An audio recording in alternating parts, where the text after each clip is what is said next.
a lot of times sports are being fostered at home more than academics. So that's when I would have to give that kid a reality check and let them know, hey, you're the best football player, but if you don't have grades, that means nothing. You're not going to be eligible. You can't play.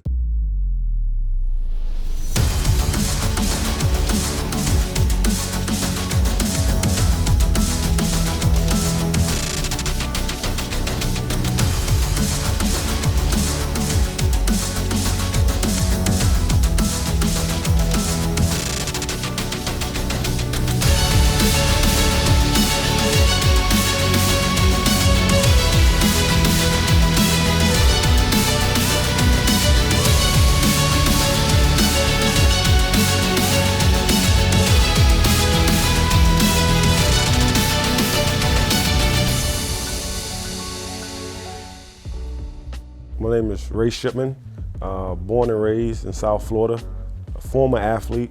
My foundation was built on academics and education. My dad was a former athlete, my mom was a former athlete, played in the NFL for a little bit, but after that experience, fell back on my education. Currently, I'm an administrator at the Memorial Healthcare System. One of my service lines is sports medicine.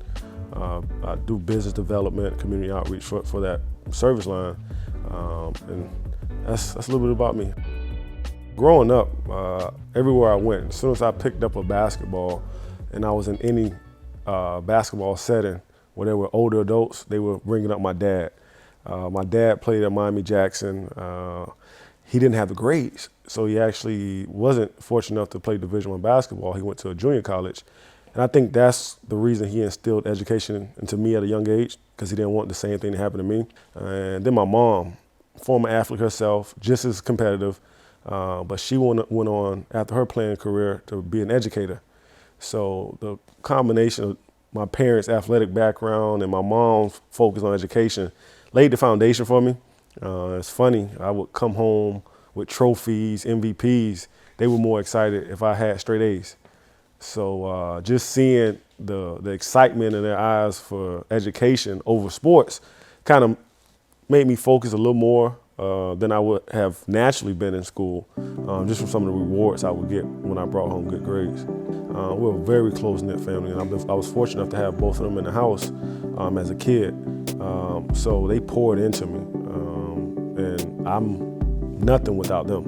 A lot of my coaches have poured into me. One particular coach, Mark Lieberman, we won 2 state championships in high school together.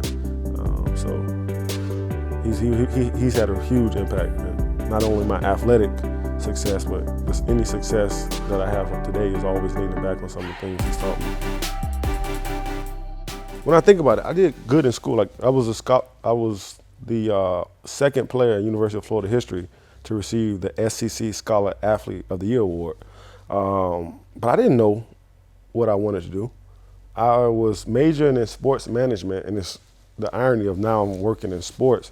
But back then, I didn't know what I wanted to do. I just was bringing good grades. And now I know a lot of kids who are leaving college with degrees that aren't benefiting them. I was fortunate enough to have connections and know how to leverage some of my relationships to get where I am right now.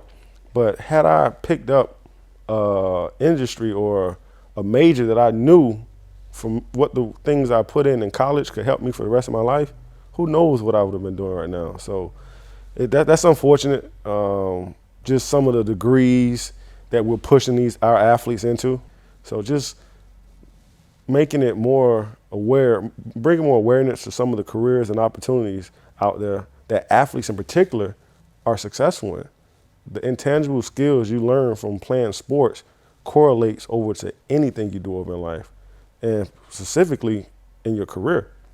Working well with others, time management, being disciplined, things like that. That makes for, not even if you're an employee, if you're working for yourself, some of those things you learn from being an athlete will help you. Use sports, don't let it use you. Sports has used you if you finish 4 years of playing at a university and walk away without a degree. Sports has used you. Now, you've used sports if you go to that same 4-year university and you walk away with a diploma that was paid for. My wife, she always envies me because I don't have any student loans. I don't have none because I played sports. I was able to capitalize from using sports. I was able actually to start my master's program on the school's dime. So using sports, man, walking away with relationships, a lot of these huge donors at some of these universities, these are some of the people that can employ you after you finish playing. So once I was finished with the New Orleans Saints, first thing I did was when I had to finish my master's, I had a few more credits to do. And then the rest was history. I just put my head down and used some of those same strategies and characteristic traits that I use playing ball now in life after sports. So I was back in school, building my resume, networking, and applying for jobs. I was a captain of my football team when I was playing. I was a captain of my basketball team in high school. So I've always had to work well with others. I've always had to find ways to push people. Everyone's not motivated the same way. So even in corporate America now, in my job with Memorial, I always have to find ways, the things that get people motivated. Someone might be motivated off money. Others may be motivated from a supervisor who compliments them. So those are just different things, because at the end of the day, the team has to have that one goal. That's something I've always been accustomed to from sports. My work in the community started actually while I was still playing professionally. I came home one summer and had a camp. I had a basketball camp one day, and the next day we did football. We got some coverage. I know Channel 10 came out, and a lot of people from the community who followed me when I was playing sports brought their kids out, and I glued with those kids. I connected with them. And just hearing the parents come to me afterwards, and just seeing how sincere they were when they were saying that their kids needed it. But back then it was just, I'm still playing professionally. I'm focusing on my craft.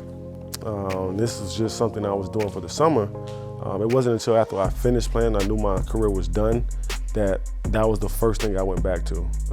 And it became my passion. When I initially finished playing, I would go talk at the schools. And I was that kid in the school, when a speaker would come, it would go in one ear and out the next, and I'm ready to go to lunch or recess. But I felt if I gave them something tangible that they could take home, even if they didn't read it when they got home, it's gonna be on their counter, and they'll eventually pick it up. And then after they read it, they can pass it on to a cousin or a brother or a sister. So I decided to write my children's book. It's titled No Grades, No Play. It's about a young athlete who's the best football player in his class, but doesn't do his homework. He brings home bad grades, and his parents hold him out. And it wasn't until his parents held him out from a game that he really started focusing on school. So after that, he started doing his work.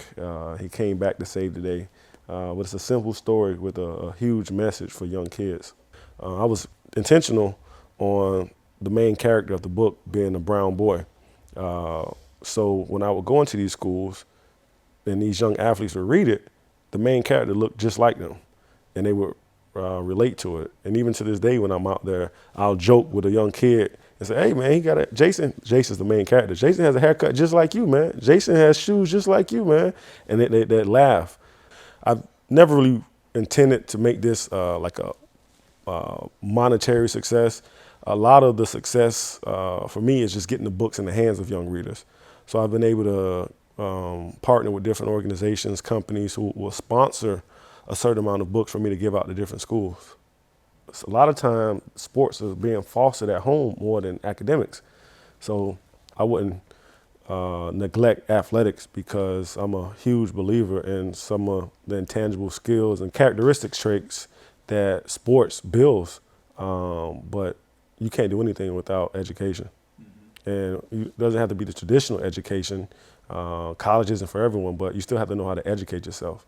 The day and age we're living in now, education can be YouTube. Education can be going to a seminar, but just knowing how to digest the information that's being fed to you and then apply it. So when I say education, that's in essence what I mean. National record, Ray. How you feel? Good. All the hard work we've been doing, this is what it's for, Papa. I told you.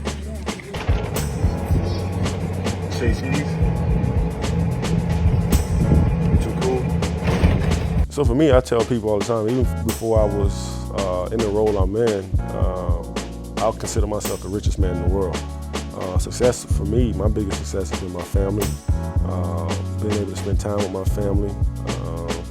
And when I say family, my wife, my son, and my parents. And I modeled that from my dad and my mom. 'Cause a lot of times we focus a little bit too much on some of the monetary success and success and work and so forth, but you really don't have too much control of that.